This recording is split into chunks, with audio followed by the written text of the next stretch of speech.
Une jeune femme, autrefois éclatante de beauté, fut découverte inhumée avec une immense faucille en travers du cou. Aucun indice de violence ou de crime ne fut relevé. Pourtant, la peur avait manifestement poussé quelqu'un à l'enfermer dans cette tombe, allant jusqu'à attacher un cadenas à l'orteil de son pied gauche.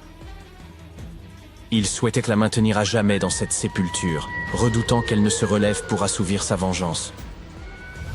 Une communauté entière se serait liguée contre une jeune femme de moins de 20 ans, estimant qu'elle représentait un péril mortel. Vous voyez où l'on veut en venir? Testons vos connaissances historiques. Qui, au cours des siècles, a suscité une telle crainte que même sa mort ne suffisait pas à apaiser l'effroi des populations? Si vous pensez aux sorciers, sorcières et autres vampires, vous avez tout à fait raison. Une petite parenthèse s'impose. Lorsque l'on ne peut pas dominer quelqu'un physiquement, on peut tenter de le faire par des moyens surnaturels. Du moins, c'était une croyance répandue au XVIIe siècle. Outre la faucille et le cadenas, des indices témoignent d'une tentative visant à retourner le cadavre face contre terre. Cet effort a échoué, laissant la colonne vertébrale de la défunte tordue et déformée. En passant, le cadenas n'avait pas nécessairement pour but d'enfermer un vampire, mais était vraisemblablement utilisé comme talisman pour repousser les esprits malveillants. Voilà une manière singulièrement cruelle d'inhumer une personne. Pourtant, ce procédé était courant pour aménager des sépultures dites anti-vampires. Les techniques employées pour empêcher la résurrection de ces créatures étaient particulièrement sophistiquées. Permettez-nous d'introduire un concept. Les tombes anti-vampires, également appelées tombes de revenants, datent de plusieurs millénaires et ont été mises au jour en divers lieux à travers l'Europe. L'Europe, vous avez bien entendu. Avant de vous dire « Mais les vampires, c'est une spécialité roumaine, Dracula et compagnie », Zrenia, laissez-nous vous démontrer le contraire. Ces créatures appartiennent à l'ensemble du folklore européen, ce qui signifie qu'on en trouve des traces dans toute l'Europe. Avec l'établissement de nouvelles colonies en Amérique, les récits de vampires s'y sont également propagés, évoluant jusqu'à finalement donner naissance à la saga Twilight. Ces sépultures dites anti-vampires se distinguent par les précautions visibles prises pour empêcher les défunts de revenir d'entre les morts. On pouvait par exemple placer de lourdes pierres sur les jambes du défunt ou transpercer son corps avec une lance pour l'ancrer au sol. Pour plus de sûreté, on envisageait parfois de séparer la tête du reste du corps. Ainsi, enterrer un corps face contre terre, lui couper la tête ou le maintenir sous une pierre étaient des pratiques courantes pour empêcher une personne perçue comme possédée de quitter sa tombe. Revenons à cette malheureuse jeune femme. Deux archéologues, Dariusz Poliński et Magda Zagrodzka, partenaires en sciences comme dans la vie, ont découvert sa tombe par hasard. Curieusement, ces 200 ciseaux étaient restés intacts. Pourtant, aucune pierre tombale, aucun nom, absolument rien n'indiquait son identité, seulement une tombe isolée sur une colline du nord de la Pologne. Poliński, professeur d'archéologie, et Zagrodzka se sont attelés à reconstituer l'histoire de cette jeune femme qu'ils ont décidé de nommer Zosia. Une datation au carbone a révélé qu'elle avait environ 18 ans lorsqu'elle est décédée, il y a environ 350 ans, à une époque de troubles en Pologne. Peu de documents existent sur ce cimetière, qui semble avoir servi de dernier refuge à des individus vivant en marge de la société. Zosia était-elle une jeune fille pauvre, rejetée par ses pairs en raison de circonstances cruelles? Pas exactement. En approfondissant leurs recherches, les archéologues ont découvert des indices suggérant qu'elle appartenait à une famille aisée. Sa sépulture renfermait une coiffe sophistiquée et la soie fine, ainsi que les fils d'argent et d'or qui l'ornaient, laissaient entendre qu'il s'agissait d'un couvre-chef raffiné. Ces éléments indiquent qu'elle jouissait d'un certain statut ou d'une position privilégiée. La façon dont elle a été enterrée reflétait clairement son statut de marginal au sein du village de Piègne. Sa présence y était peut-être indésirable, ce qui expliquerait l'accusation de vampirisme, renforcée par la manière brutale dont elle a été forcée dans sa tombe et maintenue captive. En étudiant la structure de son crâne et en extrayant l'ADN de ses ossements, les scientifiques ont pu reconstituer une image possible de son visage. Les spécialistes ont patiemment sculpté l'effigie de Zosia en utilisant de l'argile sur un modèle imprimé en 3D de son crâne, une démarche qui s'est avérée profondément émouvante. Ils ont souligné que, bien qu'ils réalisent souvent des reconstructions faciales, ils visaient ici également à lui rendre une part de dignité. Grâce à ces trois techniques, analyse ADN, impression 3D et modelage à l'argile, l'équipe a redonné un visage à Zosia, disparue depuis 4 siècles, mettant ainsi en lumière l'histoire humaine cachée derrière ses croyances surnaturelles. Ironique, n'est-ce pas? D'abord, tout avait été fait pour effacer son visage du souvenir collectif et l'empêcher de revenir un jour. 400 ans plus tard, on s'est employé à la ramener à la vie. Aujourd'hui, son portrait se trouve partout sur Internet. Mais les visages de ceux qui l'ont enterré resteront pour toujours inconnus. Hélas, ce projet de reconstruction ne permet qu'un lien visuel avec Zosia, tandis que son véritable récit demeure un mystère. Ce que nous savons, en revanche, c'est que les individus perçus comme étant des vampires faisaient l'objet de terribles discriminations. Une rumeur prétendait même que ces créatures affamées enlevèrent des humains pour étancher leur soif. Mais examinons cette idée sous un angle mathématique pour démontrer l'absurdité de cette légende et prouver que Zosia n'en faisait pas partie. En 1600, la population mondiale ne comptait que 537 millions de personnes. Bien sûr, ces chiffres ne sont pas tout à fait précis, mais ils sont proches de la réalité. Le physicien Kostas Eftimiou a calculé que si un vampire mordait une personne chaque mois, l'humanité aurait disparu en quelques années. Avec une population de départ de 537 millions en 1600 et un seul vampire, ces calculs indiquent qu'il ne resterait plus un seul humain dès juillet 1602. Et pourtant, nous sommes bien là aujourd'hui. Placer une pierre sur un cadavre pour empêcher un vampire de se relever est peut-être une pratique qui vous surprend. Mais il existe aussi de nombreux stéréotypes sur ces créatures que vous connaissez certainement, comme l'utilisation de l'ail ou l'absence de reflets dans les miroirs. Curieusement, bien que ces superstitions reposent sur des croyances infondées, il existe une explication logique à l'association des vampires avec l'ail. Ce dernier contient un composé, la lysine, qui est un puissant antibiotique. Même si les gens de l'époque ignoraient ce qu'était un antibiotique, ils avaient remarqué que l'ail était efficace contre diverses maladies. Ils pensaient également que les vampires naissaient d'un trouble sanguin spécifique, ce qui les amenait à croire que l'ail pouvait les neutraliser. Par ailleurs, il existe réellement une affection sanguine appelée porphyrie, qui donne à ceux qui en souffrent une apparence évoquant celle des vampires. Leur peau est pâle et leurs dents paraissent plus grandes à mesure que leurs gencives se rétractent. De plus, les personnes atteintes de porphyrie ne peuvent pas consommer d'ail, car cela aggrave leur état. Quelle coïncidence fascinante! Une autre superstition, plus récente, concerne la version des vampires pour les miroirs. La première mention connue de cette idée apparaît dans le roman Dracula, publié en 1897. Mais pourquoi un vampire n'aurait-il pas de reflet? C'est assez simple. Avant l'ère du plastique, les miroirs étaient recouverts d'argent, un matériau associé au rejet des forces du mal. L'argent était souvent perçu comme un répulsif contre les esprits malveillants, peut-être à cause de ses propriétés antimicrobiennes. Comme pour l'ail, ses qualités curatives auraient pu inspirer l'idée qu'il effrayait les vampires. Une autre explication possible de cette superstition est que des affections telles que la porphyrie ou la rage, souvent confondues avec le vampirisme, altéraient l'apparence des malades. Ces derniers évitèrent peut-être de se regarder dans un miroir à cause de ces changements, ce qui a pu nourrir l'idée que les vampires fuyaient leur propre reflet. Et si jamais vous croisez un vampire que ces méthodes ne dissuadent pas, voici une astuce supplémentaire, demandez-lui de compter. Cela peut être des grains de riz, des haricots ou même les mailles d'un filet de pêche, si vous en avez un sous la main. Les vampires, paraît-il, sont obsédés par les chiffres, ce qui les détournera de leur objectif. Au début des années 1920, le monde était fasciné par le phénomène du roi Toutankhamon. Un archéologue britannique du nom de Howard Carter a fait la découverte de la tombe du jeune pharaon dans la vallée des rois en Égypte en 1922. Mais l'intérêt du public ne se limitait pas à l'or et aux bijoux découverts. La presse a largement couvert la malédiction des pharaons. Mais était-elle fondée?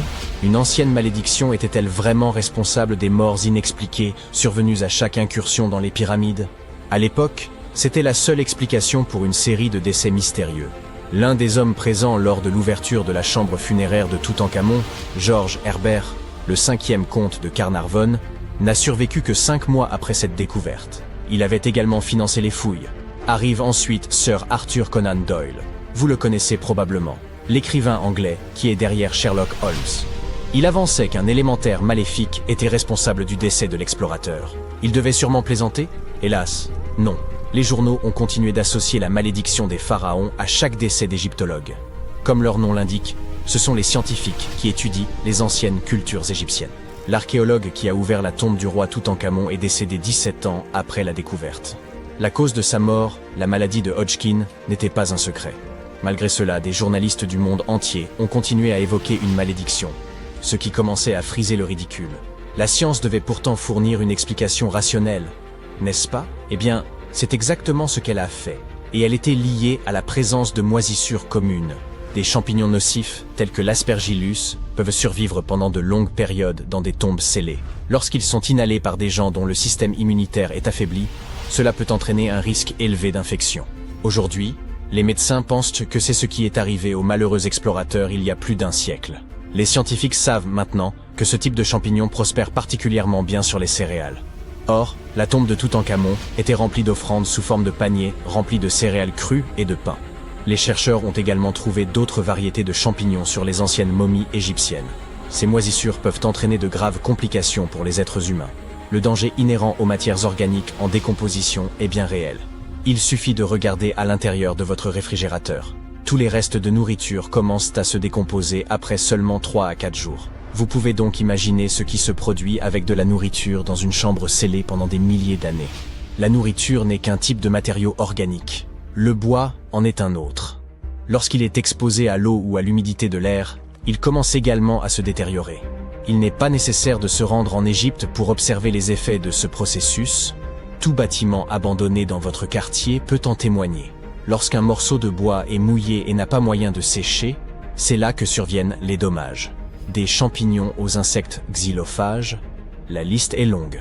La pourriture du bois pose un problème structurel considérable, car les poutres et les planchers sont souvent constitués de ce matériau. Il est donc préférable de ne pas pénétrer dans un bâtiment en décrépitude, au risque de facilement perdre pied. Mais ce n'est que la partie émergée de l'iceberg. Les matériaux de construction ont évolué depuis l'époque des pharaons, mais les risques associés ont également changé. Un exemple frappant est l'amiante. Jusqu'aux années 1970, cette substance était largement utilisée dans de nombreux matériaux d'isolation domestique, des chaudières à l'insonorisation. Dotée de microfibres, l'amiante offrait une isolation thermique remarquable. Cependant, les États-Unis ont interdit son utilisation en 1989, suivi par l'Europe la décennie suivante. Cette décision a été motivée par le risque pour la santé que représente l'amiante lorsqu'il est endommagé. L'inhalation de ces fibres peut entraîner de graves problèmes de santé, et les structures abandonnées regorgent souvent de ce matériau, sans personne pour en assurer l'entretien. Vous comprenez maintenant le danger encouru. Un autre matériau fréquemment rencontré dans les anciens bâtiments est le plomb. Les Romains de l'Antiquité utilisaient des tuyaux de plomb pour acheminer l'eau des sources jusqu'à leurs habitations. Et ils utilisaient également des ustensiles de cuisine en plomb, ce qui n'était probablement pas la décision la plus avisée. En effet, le plomb et l'eau ne font pas bon ménage en raison d'un phénomène appelé corrosion. Mais ce problème n'est pas uniquement historique. Les autorités américaines n'ont interdit l'utilisation de tuyaux en plomb qu'en 1986. Ce qui signifie que 7% des foyers américains utilisent encore des conduites d'eau faites de ce métal. De plus, jusqu'au milieu des années 1960, la peinture au plomb était couramment utilisée pour revêtir les boiseries. Dans les bâtiments abandonnés, cette couche de peinture s'est depuis longtemps écaillée, exposant ainsi la poussière de plomb, que toute personne qui manipule des portes et des fenêtres risque d'inhaler. Les particules de poussière sont au moins visibles à l'œil nu, ce qui n'est pas le cas du monoxyde de carbone. Ce gaz est incolore, donc impossible à voir, et inodore, donc impossible à sentir. Il est donc difficile de détecter une fuite de monoxyde de carbone. Comment ce gaz dangereux s'échappe-t-il généralement? En raison d'un mauvais entretien. Or, les bâtiments abandonnés ne bénéficient d'aucun. Ainsi, alors que vous explorez une vieille usine, vous pourriez subitement ressentir des étourdissements et de terribles maux de tête. Ce ne sont là que quelques-uns des symptômes d'une intoxication au monoxyde de carbone, parmi les plus bénins. Mais quelle en est la source? Il suffit qu'une vieille chaudière cède enfin après des années de négligence. Nous nous heurtons à une question cruciale. Quel est le principal déterminant de la qualité de l'air à l'intérieur d'une pièce? Si vous pensez à l'oxygène, vous faites fausse route. En réalité, les niveaux d'oxygène ne diminuent que de 0,3% en 8 heures dans une pièce hermétiquement close. Cette diminution est encore plus minime dans des conditions normales, où les portes et les fenêtres ne sont pas scellées. Ainsi, l'oxygène n'est pas le principal souci. Ce sont plutôt les niveaux de dioxyde de carbone, ou CO2, qui augmente considérablement à l'intérieur d'une pièce fermée. Cela découle directement de la respiration humaine. Nous inhalons de l'oxygène et expirons du CO2, qui devient ainsi un gaz résiduel. Normalement, il ne représente qu'une infime fraction de l'air que nous respirons, soit 0,04%. Toutefois, dans une pièce close, des niveaux élevés de dioxyde de carbone peuvent entraîner la somnolence. Et c'est la dernière chose dont vous avez besoin lorsque vous vous trouvez dans un édifice délabré. Le dioxyde de carbone réduira votre capacité à penser clairement. Une étude intéressante menée par des chercheurs de Harvard en 2016 en témoigne. Ils ont invité des employés de bureau à venir travailler pendant 6 jours consécutifs pour effectuer un test de résolution de problèmes. Au cours de la semaine, les niveaux de dioxyde de carbone ont été progressivement accrus dans ce bureau fictif. Les résultats du même test se sont détériorés au fil du temps. Bien sûr, de nombreux facteurs entrent en jeu, mais les niveaux de CO2 ont indéniablement eu un impact sur la capacité des travailleurs à résoudre les problèmes. Cette étude s'est déroulée dans un environnement de bureau typique, et non dans un bâtiment en ruine où les visiteurs doivent surveiller chacun de leurs pas. Quand je parle de visiteurs, je fais vraiment référence à des intrus. Et l'intrusion constitue un délit, applicable tant aux propriétés privées que publiques. Si vous enfreignez la loi, vous pourriez faire face à une amende pouvant atteindre 15 000 €, voire une peine de prison. Voilà qui devrait vous faire réfléchir à 2 fois, avant de sauter par-dessus une clôture portant un panneau d'interdiction. De plus, vous pourriez ne pas être seul à l'intérieur. Vous ne saurez jamais qui d'autre se trouve dans le bâtiment. Peut-être une personne mal intentionnée. Qui sait? Cette menace n'est pas nécessairement représentée par une personne. Les animaux peuvent aussi être dangereux. Vous seriez effrayé de rencontrer un rat, par exemple. Mais le pauvre animal serait tout aussi effrayé et pourrait vous mordre. Les rats peuvent transmettre une liste assez longue de maladies. Mais leurs dents peuvent... Les Açores sont constituées de 9 îles situées dans l'océan Atlantique, à environ un tiers de la distance entre l'Europe et l'Amérique du Nord. Les manuels d'histoire nous apprennent que les explorateurs portugais ont découvert ce magnifique archipel au XVe siècle. Jusqu'alors, les îles étaient inhabitées. Elles appartiennent toujours au Portugal et visiblement, il n'y a aucune controverse ou de mystère sur le sujet. Sauf que certains chercheurs pensent qu'avant, les Açores ont abrité une ancienne civilisation il y a des milliers d'années.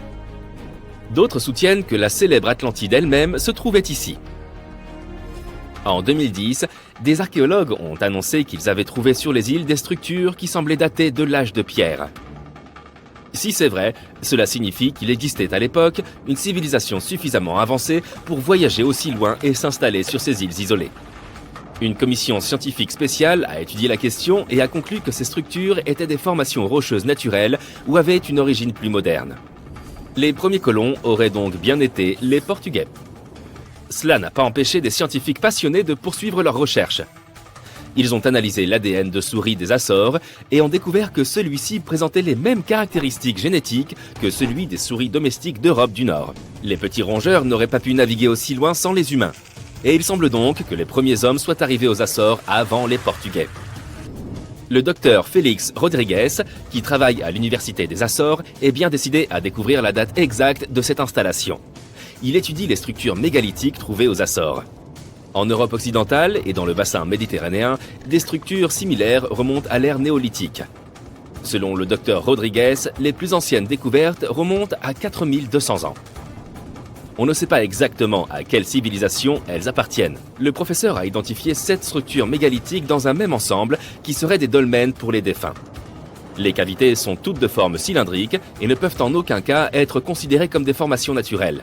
Le matériel provenant des cavités s'est avéré vieux d'au moins 2500 ans. Il y a également des morceaux de céramique qui semblent encore plus anciens. Il semble aussi que les roches de la région aient été soulevées. On le voit aux petites vagues laissées par la lave. La lave est épaisse et collante. Elle ne peut donc pas laisser de traces verticales. Quelqu'un a donc dû déplacer le rocher dans sa position horizontale. Une autre découverte intéressante est celle d'encre en pierre percée de trous trouvés en bord de mer. Des encres similaires ont été utilisées en Méditerranée et sur la côte atlantique de l'Europe entre 1000 et 2000 ans avant notre ère. Or, les Portugais du XVe siècle, marins avertis, n'ont jamais utilisé d'encre en pierre, mais seulement des encres en métal. Les scientifiques ont également réussi à trouver une structure faite à même le teuf volcanique. Elle ressemble à celle construite en Méditerranée, vieille d'au moins 2000 ans. Ces structures sont appelées columbarium et étaient utilisées pour conserver les cendres des défunts. Les chercheurs ont aussi trouvé à côté de la structure un objet ressemblant à un four. Il pourrait donc s'agir d'un seul et même ensemble. Il y avait aussi un bassin au milieu, et ce n'est pas le seul sur l'île. Il semble qu'il ait eu une signification particulière pour leur constructeur. Des canaux entourent la construction. Ils relient les 4 bassins et le soleil éclaire chacun d'entre eux à différentes périodes de l'année. Tout a été soigneusement planifié, car c'est au solstice d'hiver et d'été, ainsi qu'aux équinoxes d'automne et de printemps, qu'ils sont le plus éclairés. L'eau traversait tous les bassins et se jetait directement dans la mer. Il pourrait s'agir d'un rituel de purification. Certaines personnes ont des doutes sur ces découvertes et pensent qu'il s'agit de parties d'une forteresse datant du XVIe siècle.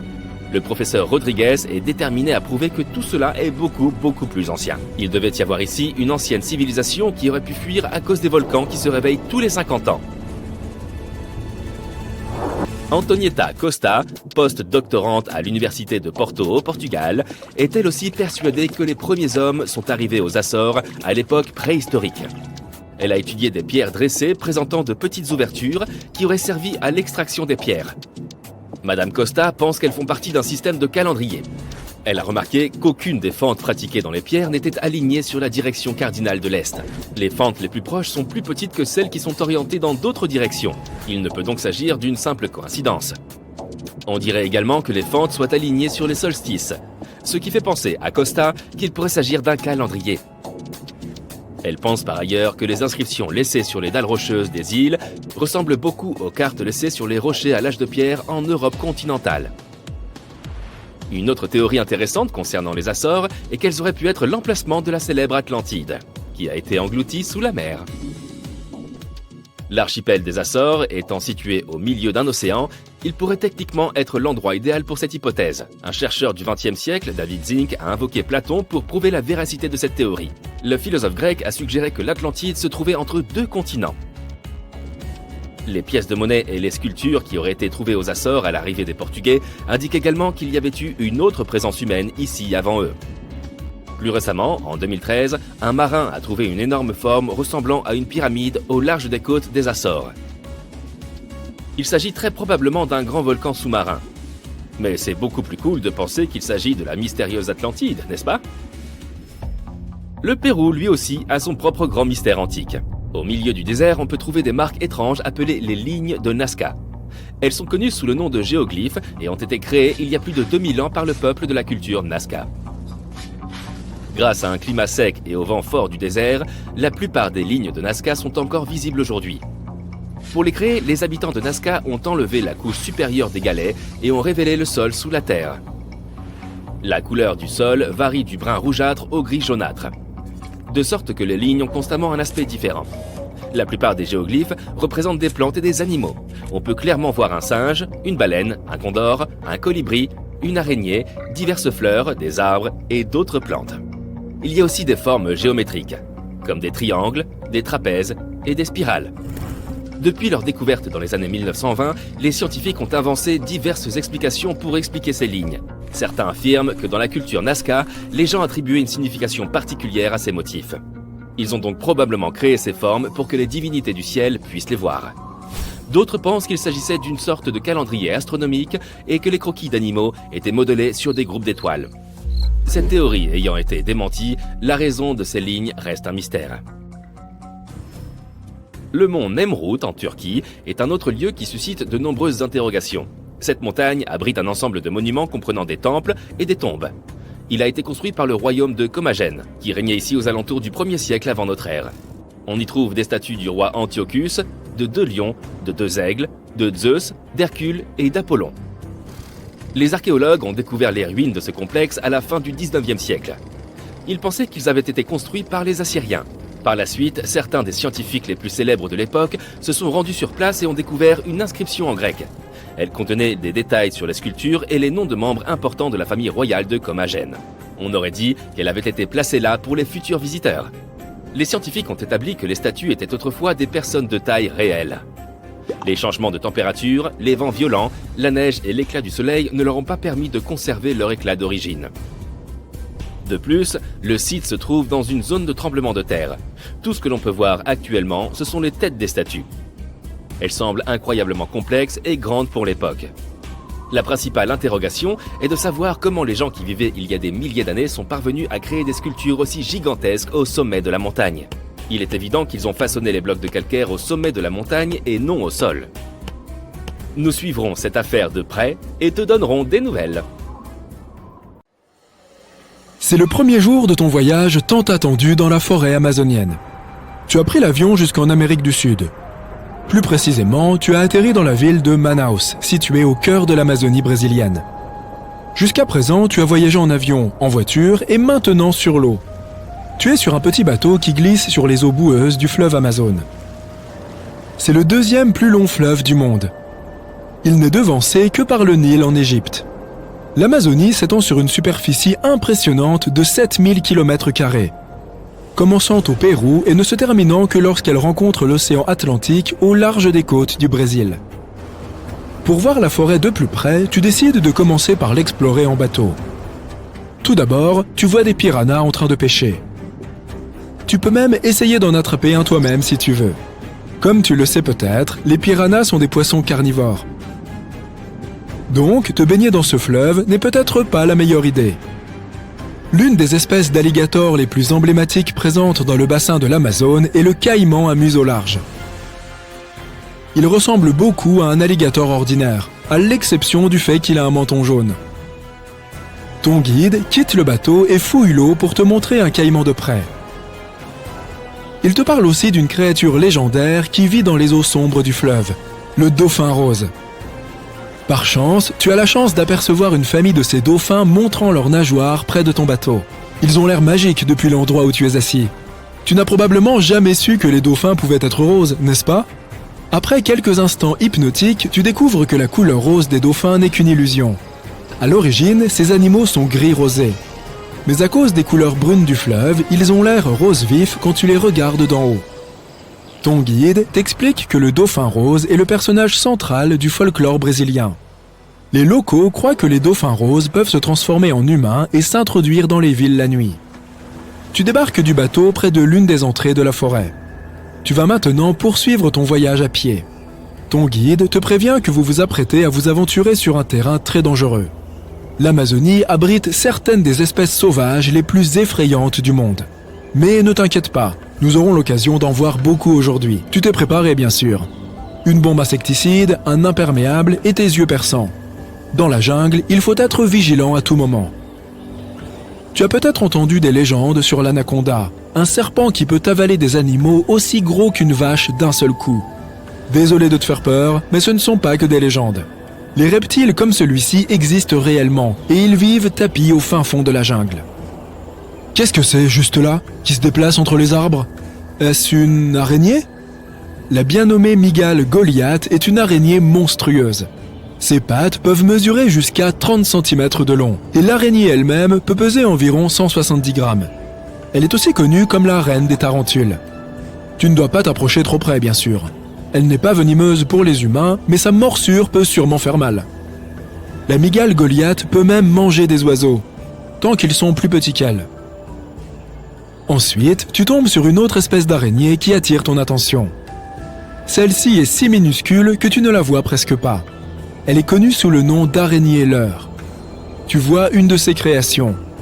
Une araignée gigantesque construite par la minuscule araignée Cyclosa afin d'effrayer les grands prédateurs. Aussi étonnant qu'effrayant. Une araignée qui utilise les restes d'autres insectes et des feuilles sèches pour créer l'image d'une grande araignée sur sa toile. Si cela trompe les prédateurs, tant mieux. Mais pour nous, les humains, cette œuvre d'art semble presque attachante. Qui aurait cru qu'il y avait des artistes dans le monde des arachnides? Près d'un petit lac, tu es témoin d'une scène unique. Un grand serpent se faufile lentement vers un lézard qui se repose sur un rocher. Le lézard ne semble pas se rendre compte de la présence du dangereux reptile. Mais juste au moment où le serpent se prépare à attaquer, le lézard fuit à sa manière très particulière. Le lézard dit basilic est célèbre pour sa capacité à marcher sur l'eau. Ou plutôt, courir sur l'eau. Ce n'est pas une illusion, juste une question d'équilibre. Le petit lézard déplace ses pattes sur l'eau très rapidement, tandis que sa longue queue sert de contrepoids. Si tu t'es déjà demandé à quoi ressemblait l'intérieur d'une grenouille, tu es au bon endroit. Sous tes yeux, il y a une espèce locale rare de grenouille. Elle est connue sous le nom de grenouille de verre. Cette espèce d'amphibien a une sorte de peau transparente qui la rend complètement translucide. En d'autres termes, tu peux voir l'intérieur de la grenouille avec une clarté stupéfiante, comme si tu la mettais sous des rayons X. Tu poursuis ton voyage. Bientôt, tu tombes sur un étang. Flottant sur son eau se trouve probablement le plus grand nénuphar que tu aies jamais vu de ta vie. Ces énormes plantes sont également connues sous le nom de Victoria amazonica. Elles peuvent mesurer jusqu'à 2,5 mètres de diamètre et supporter le poids d'un adulte. Mais il est déconseillé d'essayer de grimper dessus. La faune et la flore sont incroyables ici, mais la forêt elle-même est aussi un spectacle. Il y a plus de 80 000 espèces de plantes et d'arbres qui poussent dans la forêt amazonienne. En fait, on peut trouver pas moins de 10% de toute la faune du monde dans cette jungle. On estime que 400 milliards d'arbres poussent sur la surface gigantesque qu'occupe la forêt. Bien sûr, cet endroit abrite une immense biodiversité. Tu ne pourras pas être témoin de ce phénomène pendant ton voyage. Mais ton guide te parle d'une espèce unique d'arbre qui est célèbre pour être capable de marcher. Oui, tu as bien entendu. Il existe des arbres qui marchent dans la forêt amazonienne. Ils n'ont pas de jambes ni rien de tel, mais ils se déplacent à la recherche de meilleures conditions d'éclairage. La canopée de l'Amazonie est si épaisse que seulement 1% de la lumière du soleil peut atteindre le sol. À cause de cela, certains arbres finissent par recevoir moins de lumière du soleil que d'autres. Les palmiers dits marcheurs semblent s'être adaptés à cette situation. Ils font pousser de nouvelles racines, ce qui les aide à se déplacer de 2,5 à 5 cm par jour. Ils peuvent marcher jusqu'à 20 mètres par an. C'est peut-être ce qui a inspiré J.R.R. Tolkien à créer les Ents, ces êtres arboricoles assez semblables qui errent librement dans les bois. Il n'y a pas que la faune qui habite l'Amazonie. Plus de 30 millions de personnes vivent dans la forêt. Et il y a aussi d'anciennes colonies de peuplement qui, selon les scientifiques, y ont prospéré. Et on ne parle pas de l'Eldorado qui n'est qu'un mythe. En 2018, une étude révolutionnaire a montré que jusqu'à 1 million de personnes ont probablement habité l'Amazonie entre 1250 et 1500 de notre ère. En travaillant aux côtés des populations autochtones, des chercheurs de l'Université de Floride ont trouvé plusieurs monticules en Amazonie. Outre ces monticules, ils ont aussi découvert des fossés et des géoglyphes intéressants. Après avoir cartographié tous ces monticules, les scientifiques ont compris que c'était le signe d'un ancien peuplement. Ils ont trouvé des vestiges de murs soigneusement conçus, disposés autour de places centrales. Cela ne peut que signifier que ces anciennes villes étaient grandes et pouvaient accueillir des centaines de milliers d'habitants. Ces découvertes ont ravivé l'idée que l'Amazonie aurait pu abriter des civilisations prospères bien avant que les Européens n'y arrivent. Mais plutôt que des villes baignant dans l'or, il s'agissait simplement de sociétés agricoles bien développées. Un fragment de côte de baleine a récemment été découvert dans une mine de Caroline du Nord. Cela pourrait sembler anecdotique. Pourquoi une baleine ne pourrait-elle pas être un mineur de fond, après tout? Cependant, ce morceau fournit aux scientifiques une opportunité rare d'étudier les interactions entre des requins préhistoriques et des baleines datant de 3 à 4 millions d'années. Ce fragment de côte présente 3 marques de dents, révélant que cette baleine a été mordue par un animal possédant des mâchoires extrêmement puissantes.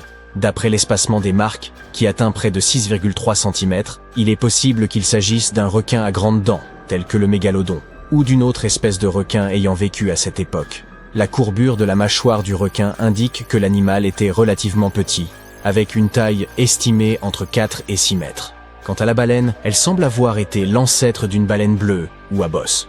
Les chercheurs sont stupéfaits. Il est rare de trouver des traces d'interaction et de comportement animal aussi bien préservés sous forme fossile. Après avoir analysé l'échantillon, ils ont conclu que ce requin avait dû repartir avec une bouchée conséquente, mais que la baleine avait survécu, car la majeure partie du fragment fossile était recouverte d'os métaplastiques. Cette matière osseuse se forme rapidement en réponse à une infection localisée. Il n'est pas particulièrement robuste et est ultérieurement remodelé par le corps en tissu osseux compact, un processus qui prend du temps. La présence de cet os indique que la guérison était incomplète, et la baleine est décédée 2 à 6 semaines après cette rencontre malheureuse. Toutefois, il est également possible que sa mort ne soit pas directement liée à l'infection et à la blessure. Seuls quelques fossiles témoignent de telles interactions entre animaux anciens. On retrouve souvent des marques de morsures sur les fossiles, indiquant où l'animal est décédé et où sa carcasse a été dévorée. Mais ce vestige est l'un des rares à illustrer non seulement une blessure infligée par un autre animal, mais aussi à démontrer que la proie a survécu. Tous les fossiles suscitent l'enthousiasme des paléontologues. Et oui, ces gens devraient peut-être sortir de chez eux plus souvent. Mais certains fossiles peuvent sembler terrifiants aux yeux du grand public. Prenez par exemple cette image montrant des bras tentaculaires et des têtes octogonales. Lors de sa première apparition dans les médias, de nombreux internautes ont avancé qu'il s'agissait d'un organisme ancien, venu de l'espace. D'autres ont estimé que toute l'histoire n'était qu'une imposture. Pourtant, l'image est aussi authentique que le fossile. Ce fossile est connu sous le nom de plaque de mortalité, une représentation fossilisée d'un événement d'extinction massive touchant une ou plusieurs espèces. En réalité, ce fossile renferme plus d'une douzaine de spécimens d'un type d'organisme marin appelé crinoïde. Contrairement à leur apparence, les crinoïdes n'étaient pas des plantes mais des animaux marins. Cette espèce particulière vivait profondément sous l'eau, sur le fond océanique. Les crinoïdes étaient apparentés aux étoiles de mer, aux oursins et aux ophiures. Ces créatures pouvaient s'ancrer au fond marin grâce à des tiges composées de disques flexibles et poreux, reliés par des tissus mous. Ces tiges étaient creuses et abritaient le système nerveux de l'animal. Les crinoïdes absorbèrent l'oxygène par le biais de pieds tubulaires à parois fines. Généralement, ces animaux mesuraient plus de 20 cm de long et possédaient 5 bras ornés de structures semblables à des tentacules plumeux. Ils se nourrissaient de plancton et de matière organique à la dérive. Bien que ces découvertes fossiles soient tout à fait fascinantes, peu de créatures dont nous avons les fossiles ont autant intrigué les scientifiques que le monstre de Tully. Cette étrange créature marine présentait un museau denté ressemblant à une trompe et des yeux écartés le long d'une tige rigide. Mais le plus étrange, c'est qu'il demeure impossible à classer. Depuis la découverte du monstre en 1966, les chercheurs ont envisagé diverses hypothèses concernant son identité, telles que des vers segmentés, des limaces nageuses ou des créatures primitives ressemblant à des anguilles. Plus récemment, certains ont tenté de le relier à des espèces de poissons dépourvus de mâchoires et dotés d'une structure semblable à une colonne vertébrale. Une équipe de scientifiques japonais a utilisé des scanners laser haute résolution pour analyser en 3 dimensions l'anatomie des fossiles du monstre de Tully. Ils en ont conclu que ce fossile énigmatique pourrait finalement être celui d'un invertébré. Toutefois, l'identité véritable de cette créature est toujours indéterminée. Dans les années 1950, un chasseur de fossiles amateur nommé Francis Tully découvrit l'empreinte étrange d'un organisme en forme de torpille, avec une immense nageoire caudale dans les gisements fossilifères de Mason Creek, en Illinois. N'ayant jamais observé de créature semblable, Tully rapporta sa découverte au Musée Field d'histoire naturelle de Chicago. Les paléontologues de l'institution furent également déconcertés. Depuis lors, les scientifiques n'ont toujours pas réussi à situer cette créature sur l'arbre phylogénétique. En 1741, l'explorateur et capitaine Vitus Jonathan Bering dirigea une expédition visant à cartographier la côte de l'Alaska. Le navire sur lequel il se trouvait fit naufrage sur ce qui est devenu l'île de Bering. La moitié de l'équipage survécut grâce à la découverte d'une énorme vache de mer, ou Hydrodamalis gigas. Avec la viande de ces animaux pour leur donner des forces, les marins parvinrent à construire un petit radeau à partir des débris et à rentrer chez eux. Au cours du voyage de retour, un scientifique au sein de l'équipage consacra son temps à documenter les animaux et les plantes découverts. La vache de mer était particulièrement remarquable car sans elle, l'équipage n'aurait pas survécu. Ces animaux mesuraient plus de 8 mètres de long et pesaient environ 10 tonnes. Toutes les vaches de mer appartenaient à l'ordre des Sirenia, des mammifères marins plus proches des éléphants que des vaches.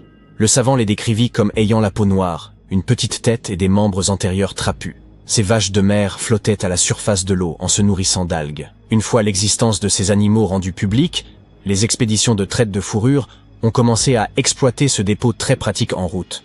Les vaches de mer, étant très dociles et faciles à chasser, ont été exterminées à peine 27 ans après que le scientifique en a eu parlé. Cependant, ce n'est pas la partie la plus triste. Les archives fossiles révèlent une histoire beaucoup plus sombre. Des fossiles ont ainsi été retrouvés à travers le monde, du Japon jusqu'au Mexique. Cela indique que ces animaux prospéraient autrefois dans les vastes champs de varech qui entouraient l'ensemble du bassin Pacifique Nord. La population réduite découverte par l'expédition constituait probablement les derniers vestiges d'une population beaucoup plus grande et en bien meilleure santé. Il est fort probable que la chasse pratiquée par les populations aborigènes avait déjà réduit le nombre de ces animaux à un niveau proche de l'extinction. le coup fatal aura été porté par les chasseurs occidentaux. Aujourd'hui, les proches parents encore vivants de ces anciennes vaches de mer sont rarement chassés, mais ils sont eux-mêmes menacés d'extinction. Pour certains, ce fossile étonnant peut paraître quelque peu troublant. Les numulites sont les fossiles d'animaux dont le nom signifie « petite pièce » en latin.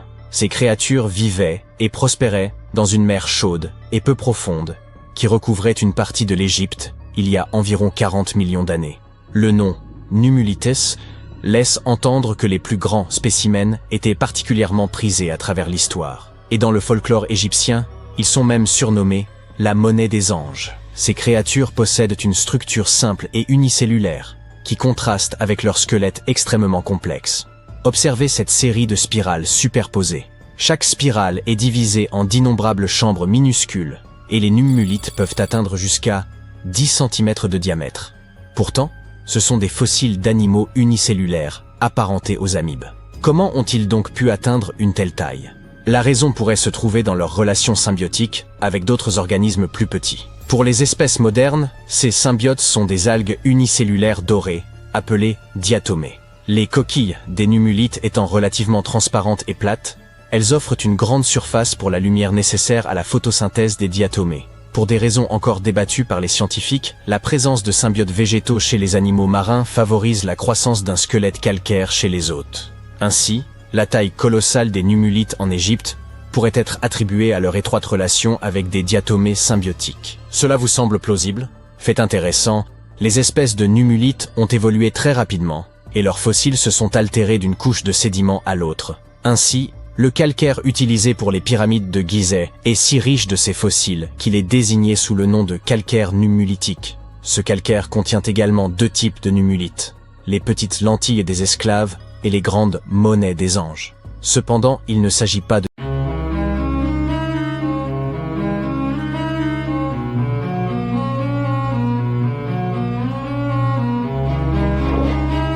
Une petite question. Penses-tu que l'Atlantide pourrait avoir existé? Elle demeure l'un des plus grands mystères de l'histoire. Sa légende a commencé avec Platon, il y a très longtemps en Grèce ancienne. Le récit d'une civilisation qui aurait vu le jour et aurait prospéré avant la nôtre. L'Atlantide était, selon le mythe, une société très avancée sur le plan technologique, un peu comme celle des Mayas. Mais, ainsi que le raconte la légende, c'est à cause de la cupidité de ses habitants qu'elle aurait été détruite, ses villes disparaissant, submergées par un immense déluge. Diverses théories ont été avancées au sujet de l'emplacement géographique de cette île mythique. Certains disent qu'elle se trouvait dans la Méditerranée, d'autres qu'elle est située sous le triangle des Bermudes. Mais comme la science nous le suggère, l'Atlantide n'est sans doute qu'une allégorie de l'humanité. Aujourd'hui, tu vas découvrir plusieurs villes sous-marines étonnantes dont tu n'as jamais entendu parler. Elles ont bel et bien existé et ne sont pas de simples légendes. Nous allons tout d'abord faire une excursion dans la cité engloutie de Baïa, sur la côte italienne.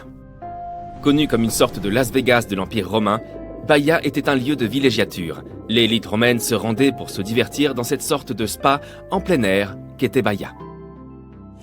Tu peux visiter la ville submergée accompagnée de professionnels de plongée sous-marine et observer de très près cette magnifique sculpture romaine parfaitement conservée, une véritable merveille subaquatique. Tu peux aussi apercevoir des temples et des bâtiments effondrés à bord d'un bateau à fond vitré. Voici un musée tout recouvert de mousse, le nymphée de l'empereur Claude. À ta gauche, tu apercevras une collection de statues grecques classiques. En descendant la Via Herculeana, tu arriveras à la Villa Protiro. Les villas sont des maisons de style italien, et ici tu pourras admirer leur sol en marbre d'origine. Leurs motifs noirs et blancs aux formes étonnantes.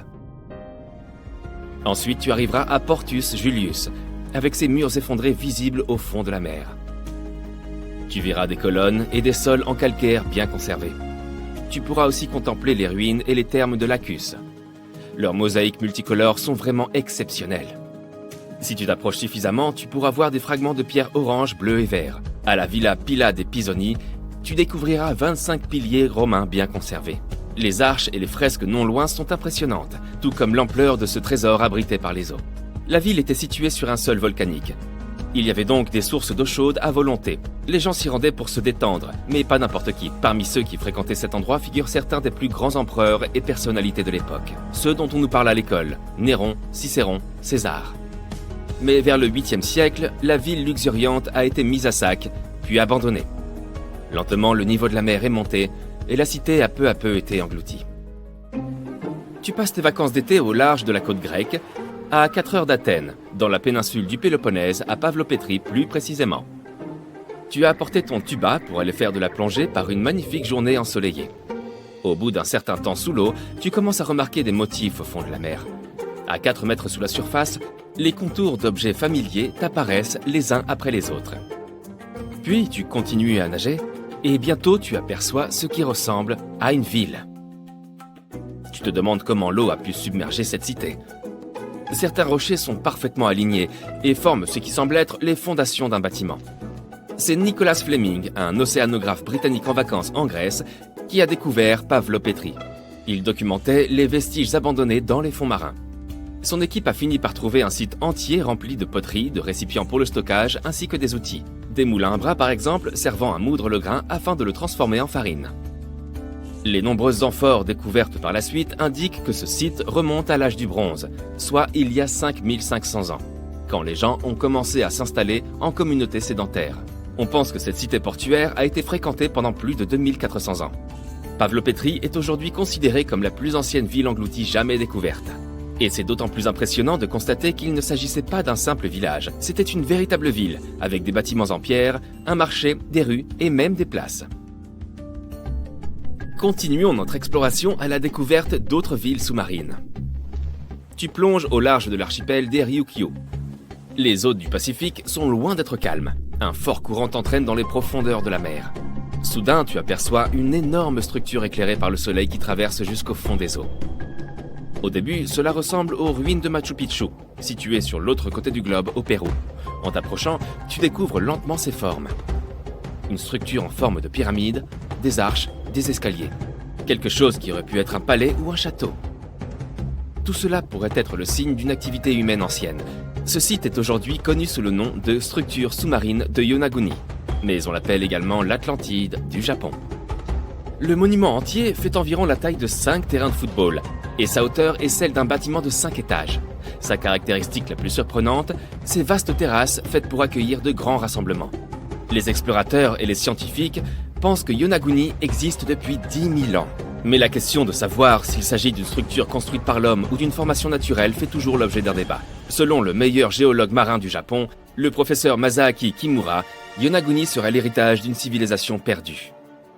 Kimura a plongé dans cette zone afin d'explorer ses ruines plus de 100 fois au cours des 10 dernières années. D'après lui, on y trouve des signes évidents d'activité humaine. Le bassin triangulaire, situé à la surface du monument, est caractéristique, par sa forme symbolique, des fontaines historiques de la région.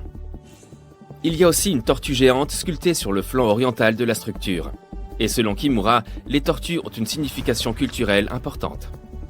Plusieurs fragments d'outils en pierre ont été retrouvés sur le site. Ils auraient été fabriqués il y a 10 000 ans. Cependant, tous les scientifiques ne sont pas convaincus. Nombreux sont ceux qui pensent que Yonaguni est le résultat de milliers d'années d'érosion. Le fait que le monument soit composé d'un seul bloc de roche les pousse à croire qu'il n'est pas d'origine humaine. Ses arêtes, ainsi que ses surfaces planes, ressemblent à cette formation naturelle présente en Irlande du Nord, et connue sous le nom de chaussée des géants. Un ensemble de colonnes de basalte imbriquées fait penser au parvis d'un palais. Mais celles-ci sont plus probablement le résultat de l'activité volcanique locale. Continuons ensemble notre exploration sous la surface. La prochaine étape de notre voyage est l'une des villes sous-marines les plus célèbres au monde, et aujourd'hui transformée en parc archéologique. La ville de Port-Royal en Jamaïque n'existe plus que sous la surface. Mais en 1692, c'était l'une des cités les plus riches de l'hémisphère occidental. Port-Royal était alors un centre important de l'Empire britannique. Son activité commerciale attirait des voyageurs provenant des 4 coins du monde. C'était aussi le foyer des véritables pirates des Caraïbes. Mais au matin du 7 juin 1692, le sort des habitants de Port-Royal a pris une tournure absolument inattendue. Les tavernes et les restaurants, toujours débordants de vie, se sont mis à trembler. La population s'est réveillée au milieu d'un immense séisme dont la magnitude est estimée aujourd'hui à 7,5 sur l'échelle de Richter. Un des survivants a dit avoir vu la terre s'ouvrir et engloutir toute la ville. Ce qu'il a affirmé pourrait être vrai, car l'agglomération était principalement construite sur du sable. Le sol a littéralement aspiré les bâtiments, les routes et tout ce qui s'y trouvait là. Des geysers sont entrés en éruption et finalement des vagues hautes comme des immeubles de 10 étages se sont abattus sur la ville. Environ 13 hectares ont disparu sous l'eau. Et étonnamment, la plupart de ces vestiges du XVIIe siècle reposent en bon état à 12 mètres de profondeur. Dans ces ruines, les archéologues ont trouvé des tavernes, des entrepôts, des cuisines et des bâtiments de loisirs utilisés à des fins diverses. Tu peux aussi voir la grande statue d'un lion, un pont submergé ainsi que de nombreuses arches pittoresques. Et si on allait faire un tour en Inde, non loin de son littoral, se trouve une autre merveille. Un site que l'on a nommé la cité perdue de Cambay, qui repose dans le golfe du même nom. Elle est restée cachée jusqu'en 2001, jusqu'à ce que l'Institut national des technologies océaniques décide d'aller analyser l'eau de la zone. Grâce à la technologie du sonar qui envoie une sonde sonore jusqu'au fond de la mer, l'équipe de l'Institut a fait une découverte, très loin sous la surface. Les images rapportées montraient des formes géométriques réparties sur une étendue de 8 km. Ces vestiges dateraient de plus de 9500 ans. Ce qui veut dire que cette civilisation a disparu à peu près à la fin de la dernière période glaciaire. Parmi les débris récupérés sur le site, on trouve des matériaux de construction, des poteries, des perles, des sculptures et même des os. Les scientifiques ne sont pas tous convaincus de la véritable provenance de ces objets. Mais si c'est bien de là qu'ils proviennent, cela ferait de la ville perdue de Cambay la plus ancienne civilisation connue au monde. On a tous eu peur du noir à un moment de notre vie. Pas vrai? Te rappelles-tu te faire border par l'un de tes parents après qu'il t'ait lu un conte de fées effrayant avec des monstres, des dragons ou même des dinosaures? Quand ils étaient sur le point d'éteindre la lumière et de sortir silencieusement de ta chambre, tu t'en souvenais. Et s'il y avait quelque chose de caché sous ton lit? Ou pire, si une créature effrayante était cachée dans le placard?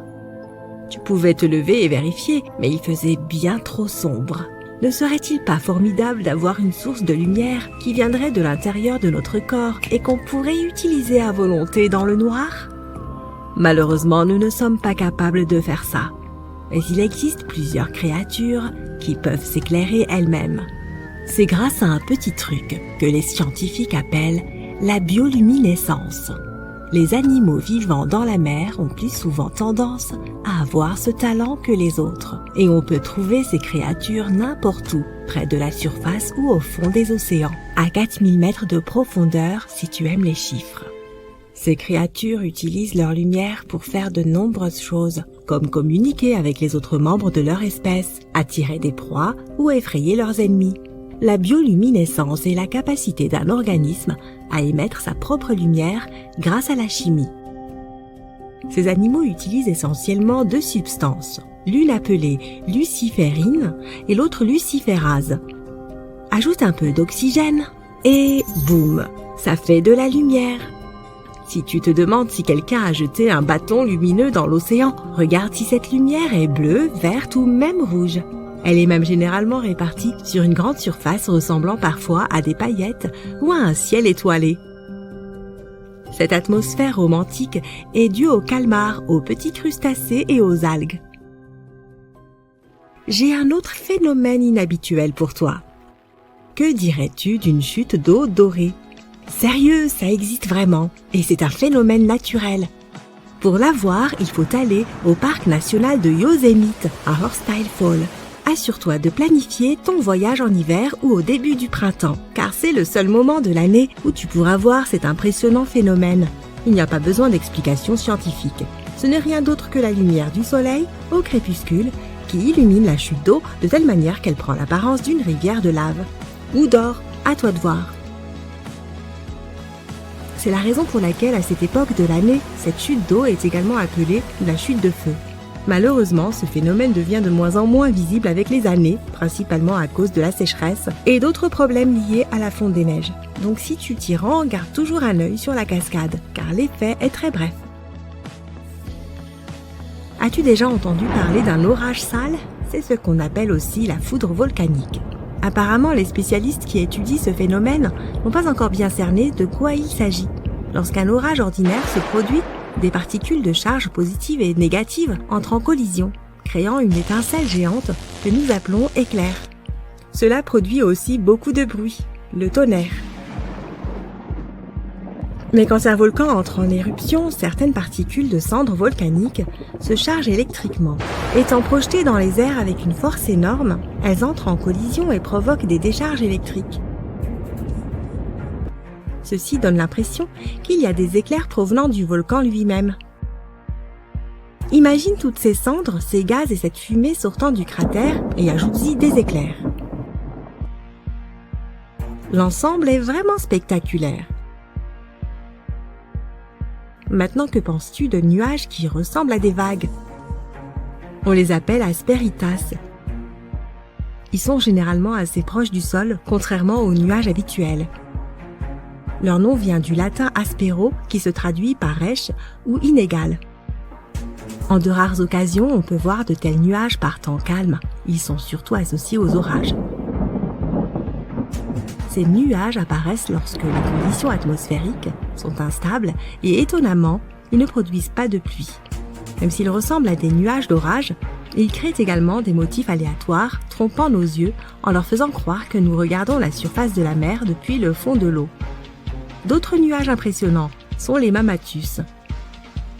Ce qui les rend si particuliers, c'est une série de renflements émergeant de la base de chaque nuage.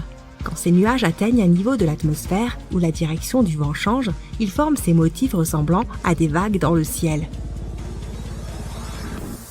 L'Australie est l'endroit idéal si tu aimes le surf.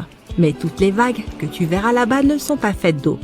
Près d'une ville appelée Hayden, il y a une mystérieuse vague faite de roches. Cette formation granitique remonterait à 2,63 milliards d'années. C'est bien avant que les dinosaures ne commencent à fouler notre planète. D'une hauteur de 15 mètres et d'une largeur de 110 mètres, cette vague s'est formée à la suite de deux processus: la météorisation et l'érosion. Des sédiments tout mous se trouvaient à la base de Wave Rock ont été altérés par les eaux souterraines. Les vents et les pluies ont fait le reste du travail, provoquant l'érosion du reste de la formation. Ces rayures rouges, jaunes et grises sont constituées d'hydroxyde de fer, de carbonate et d'autres composés chimiques qui ont été emportés par la pluie. Maintenant que tu es en Australie, il y a un autre endroit qui semble irréel, mais il faudra le survoler si tu veux obtenir la meilleure photo. Dans la partie occidentale du pays, entourée de forêts vertes, se trouve une série de lacs. Ils sont tous d'une stupéfiante couleur rose vif. Le plus célèbre d'entre eux est le lac Hillier. Un réservoir d'eau de 600 mètres de long, il est entouré de sable et d'une forêt d'eucalyptus. Cela fait encore plus ressortir sa teinte cartoonesque. L'une des nombreuses théories expliquant la couleur de ces lacs mystérieux est liée aux algues. Ces dernières semblent comporter des taux élevés d'une substance appelée bêta-carotène qui contient un pigment rouge-orange. Une autre explication implique des halobactéries, des micro-organismes qui ont parfois une couleur rouge. Des fois que tu n'aimes pas voler, ces lacs sont également parfaits pour s'y baigner. Ils ne sont pas toxiques même s'ils contiennent beaucoup de sel. Cela signifie que tu peux y flotter facilement et l'eau n'abîmera pas ton maillot de bain. En hiver, dans le nord du Canada, un phénomène étrange se produit au lac Abraham, dans l'Alberta. Sous la surface gelée, on peut apercevoir des formes bizarres ressemblant à des méduses congelées. Ce n'est absolument pas le cas, car ces formations effrayantes ne sont que des bulles de méthane gelées. Ce sont des poches de gaz qui ont été piégées sous l'eau après que le lac est gelé. Elles apparaissent lorsque des feuilles et de l'herbe tombent dans l'eau et que des bactéries se dégradent. Ce processus les transforme en méthane. Ce phénomène est aussi beau qu'il est dangereux, car ces poches de méthane peuvent facilement s'enflammer. Quand les températures remontent au printemps, la glace fond et ces bulles commencent à éclater et à pétiller. C'est très spectaculaire à observer. Imagine un lac de soda. Rappelle-toi simplement de ne pas apporter la moindre source de feu. Cela peut être dangereux pour les visiteurs. On peut observer ce type de lac dans tout le parc national de Banff, au Canada. La nature a souvent tendance à faire sa propre musique. Il suffit d'écouter le son des grillons la nuit ou le bruit apaisant d'une chute d'eau. Mais dans le comté de Bucks, en Pennsylvanie, un étrange phénomène géologique porte les vocalises de la nature à un tout autre niveau. Ces rochers s'appellent les Ringing Rock, et les scientifiques ne peuvent toujours pas expliquer leur comportement inhabituel. Si on frappe ces pierres avec un objet lourd, comme un marteau ou une autre pierre, elles émettent un tintement comme si elles étaient creuses. Mais elles ne le sont pas du tout.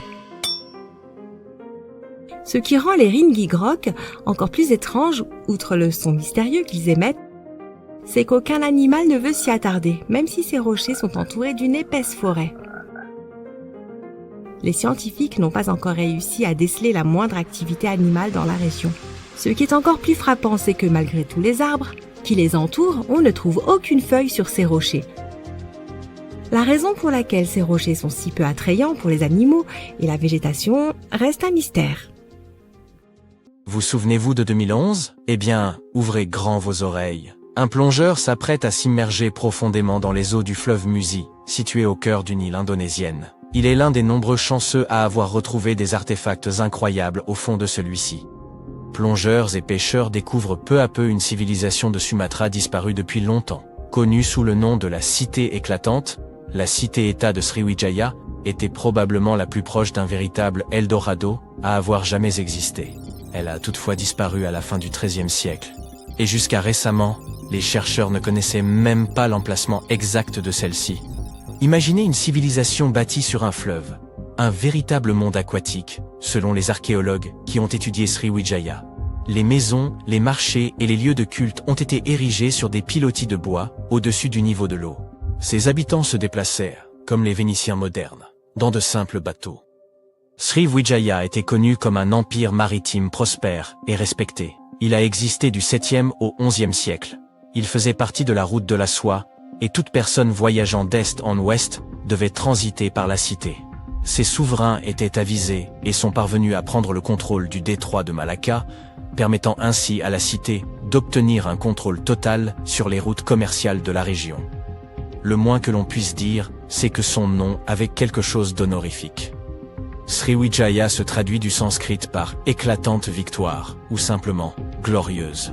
La cité était un important comptoir commercial de l'époque. Elle était stratégiquement située sur les routes commerciales les plus influentes de l'ancien monde, ce qui signifie que ses habitants sont devenus extrêmement riches. Les anciennes sociétés les plus prospères avaient pour habitude d'exhiber ouvertement leur or et leurs richesses. Elles utilisaient souvent ces métaux précieux en guise d'offrandes à leurs divinités. Ou elles les utilisaient pour créer de grandes statues et pour en faire les parures de leurs rois et de leurs reines, ainsi que les décorations de leurs palais. Sriwijaya n'échappait pas à la règle. Des plongeurs indonésiens, qui ont exploré la moitié du fleuve Musi, près de la ville de Palembang, en ont retrouvé certaines traces. Jusqu'à présent, ils ont découvert une statue grandeur nature de Bouddha, des bijoux incrustés de pierres précieuses, des cloches de temple, des miroirs, des cruches en or, et bien d'autres objets. Aucune fouille archéologique officielle n'a été effectuée dans la région. Ces artefacts sont donc les premiers éléments de l'empire de Sriwijaya jamais retrouvés. Sean Kingsley, un archéologue maritime britannique qui a rapporté ces découvertes, ne cache pas sa surprise. Longtemps, les gens ont spéculé sur la véritable richesse de Sriwijaya. Et il semble que les rumeurs ayant été confirmées. Nous partons de zéro, dit-il. Nous ne savons pas quels vêtements portèrent les habitants de Sriwijaya, quels étaient entre leurs goûts, ou quel genre de poteries ils utilisèrent pour se nourrir.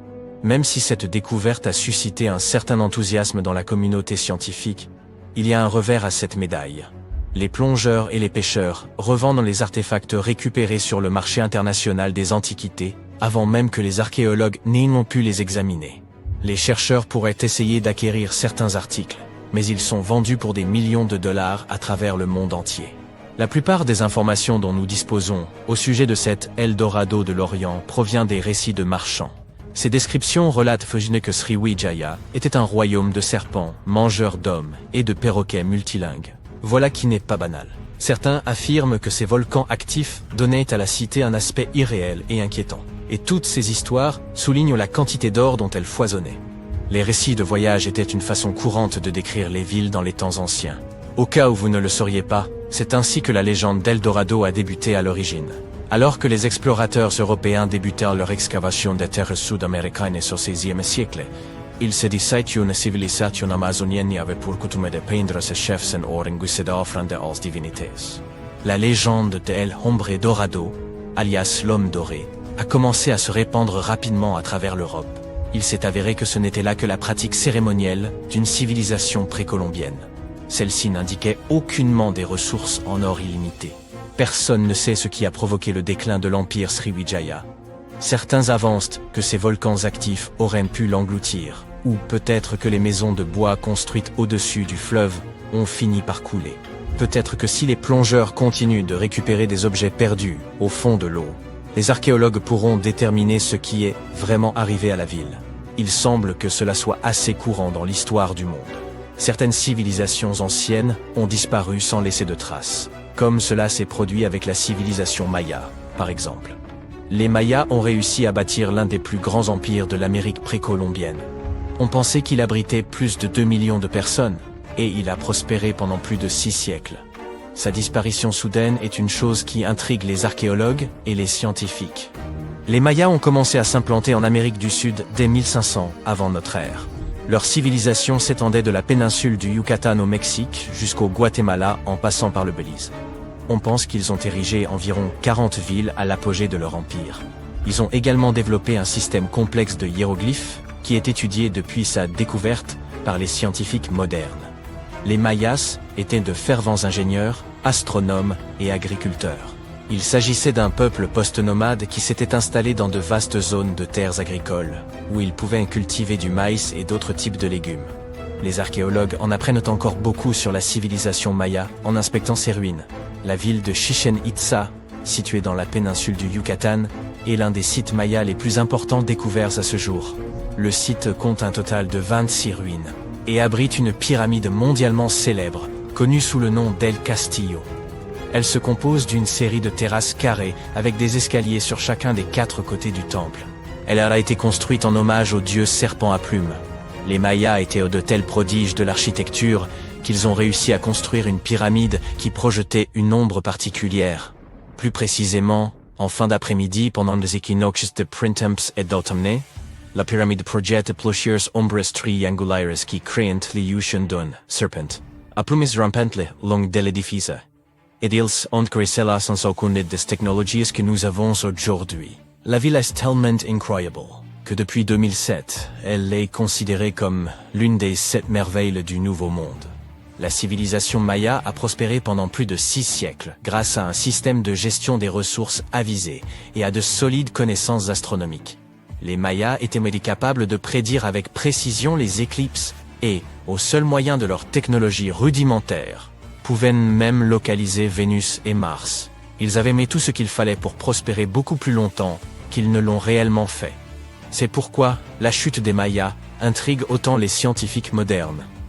Personne n'a été capable de comprendre tout à fait ce qui a conduit à leur déclin, du moins jusqu'à une découverte récente. Une étude réalisée par la NASA prétend pouvoir expliquer ce qui aurait pu se passer.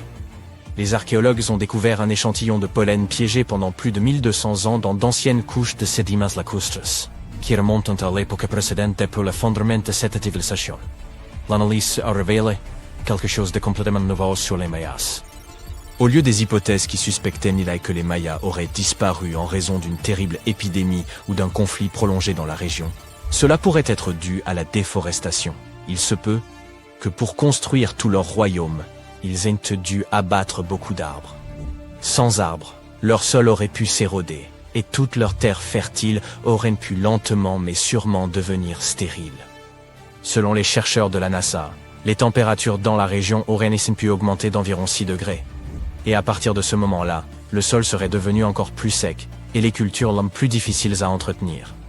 En gros, la NASA dit que les Mayas sont devenus incapables de faire la seule chose qui les faisait prospérer, à savoir l'agriculture, et leur royaume a commencé à décliner. Ah, oui, et cette théorie a été étayée par une autre découverte. Ohé, passionné d'histoire, as-tu déjà entendu parler de la légende de l'ancienne race des géants du Nevada ? Oui, je parle bien de véritables géants qui auraient vécu il y a des milliers d'années. Je sais ce que tu te dis, des géants, pour de vrai ? Les découvertes archéologiques ne font qu'alimenter ce débat, et c'est là que les choses deviennent intéressantes. La grotte de Lovelock était en effet utilisée comme lieu de sépulture, et certains des restes qui y ont été découverts sont beaucoup plus grands que la moyenne des ossements humains.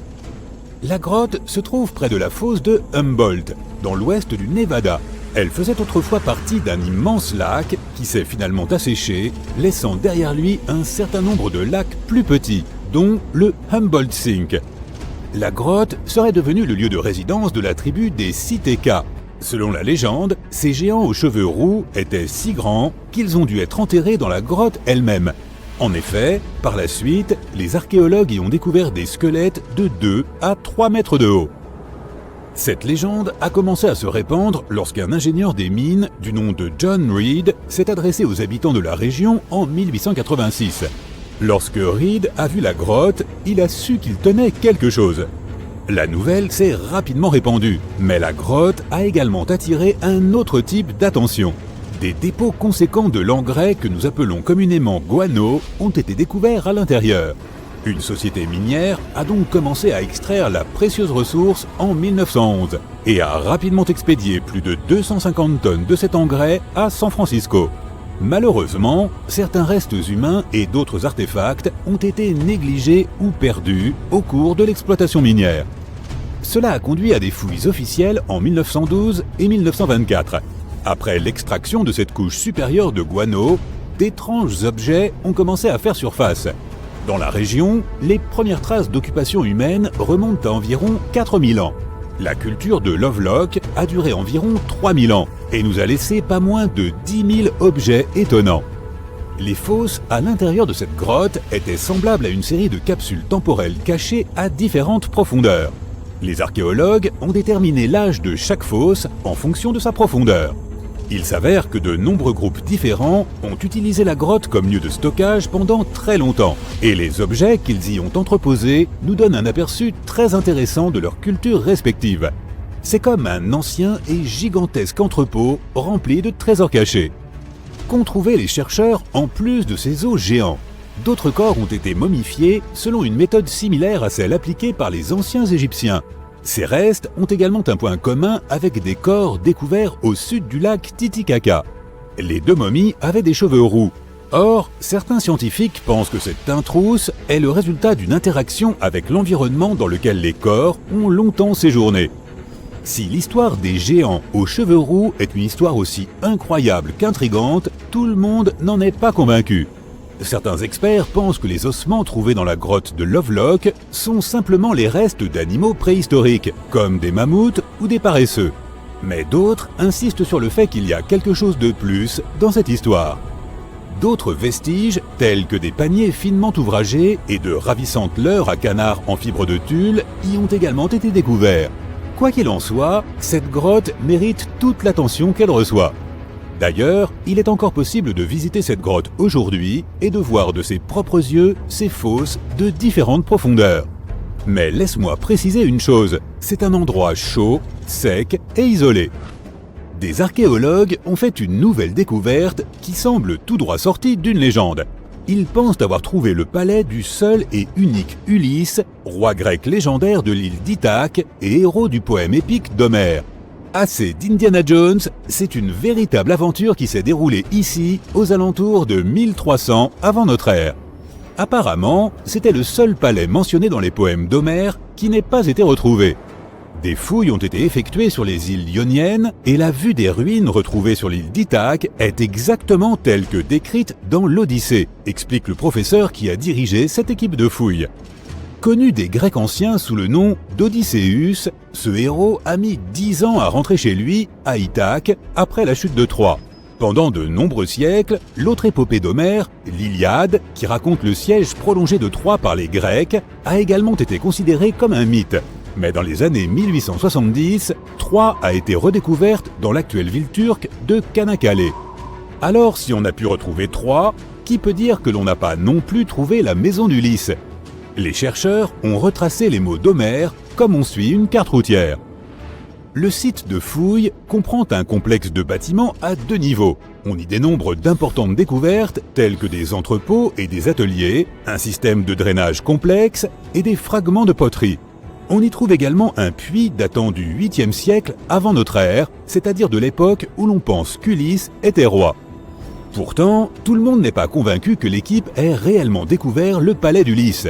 Un chercheur britannique, Robert Bittlestone, insiste sur le fait que la description d'Homère de l'ancienne Ithaque n'est pas très proche de l'île qui porte aujourd'hui son nom et que le royaume d'Ulysse se serait en fait trouvé sur l'île de Céphalonie. Toutefois, l'archéologue italien Adriano Laregina pourrait avoir une approche plus pragmatique de ce débat. Selon lui, que cette découverte ait ou non un lien avec Ulysse, le plus important est la découverte de ce palais royal. Il était une fois, dans un pays lointain, le peuple des Klamath, auquel on doit la légende de la création de Crater Lake. D'accord, ce pays lointain n'est autre que les États-Unis actuels, et on le trouve dans le centre-sud de l'État d'Oregon. Quoi qu'il en soit, la légende veut que ce lac ait été formé lors d'une bataille acharnée entre deux volcans, le mont Mazama et le mont Shasta. Les esprits de la terre et du ciel, à savoir Liao, qui régnait sur le monde d'en bas, et Skel, le maître du monde d'en haut, se sont alors joints au combat. Ce fut un véritable drame géologique. Pendant la bataille, les ténèbres ont volé la terre et le combat s'est achevé lorsque le mont Mazama s'est effondré, renvoyant Liao dans le monde souterrain. La pluie a alors rempli la fosse et créé un lac à l'endroit où se trouvait la montagne. Avance rapide jusqu'à notre époque. Des scientifiques ont découvert que le mont Mazama était bel et bien entré en éruption il y a 7700 ans. Des vestiges trouvés dans la région prouvent que le mythe relate effectivement certains détails de l'explosion. La légende raconte que des roches chauffées au rouge ont alors volé dans le ciel. C'est ce qui s'est passé lors de l'éruption volcanique qui a provoqué l'effondrement de la montagne. Et cela a créé cette caldeira volcanique qui s'est ensuite remplie d'eau. L'originalité de cette légende avérée réside dans son ancienneté. Selon les chercheurs, ce type de tradition orale perd de sa crédibilité au bout de 6 à 700 ans. C'est pourquoi la légende de la création de Crater Lake est si unique. De nombreuses générations, au cours de centaines d'années, sont parvenues à transmettre l'information avec exactitude. Ce lac de cratère volcanique fait maintenant partie d'un parc national. Il est célèbre pour sa couleur bleu profond et l'eau qu'il contient est extrêmement claire. Si tu le visites aujourd'hui, l'eau ne sera pas la même que celle que quelqu'un verrait 250 ans plus tard. Comme il n'y a pas de rivière qui entre ou sorte du lac, l'eau existante s'évapore et le lac se remplit de nouveau grâce à la pluie et aux chutes de neige. Pour faire simple, tous les 250 ans, l'eau est intégralement renouvelée. De plus, ce lac a une profondeur de près de 600 mètres, ce qui en fait l'un des lacs les plus profonds des États-Unis. Il est possible de se baigner dedans, mais il n'y a qu'un seul sentier autorisé et sûr pour se rendre sur la rive. D'autres activités sont possibles néanmoins, comme la pêche et les excursions en bateau. Les expériences humaines communes, telles que la naissance, le mariage et la mort, peuvent expliquer pourquoi certains contes sont partagés à l'échelle mondiale. Les luttes et les obstacles similaires auxquels sont confrontés les êtres humains dans le monde entier génèrent des thèmes semblables dans les mythes traditionnels que nous connaissons sur l'amour, l'éducation des enfants et la mortalité. Alors, connais-tu des légendes ou des contes qui t'ont été racontés par tes grands-parents ? Qui sait, peut-être que tes ancêtres ont eux aussi été témoins d'un événement historique marquant.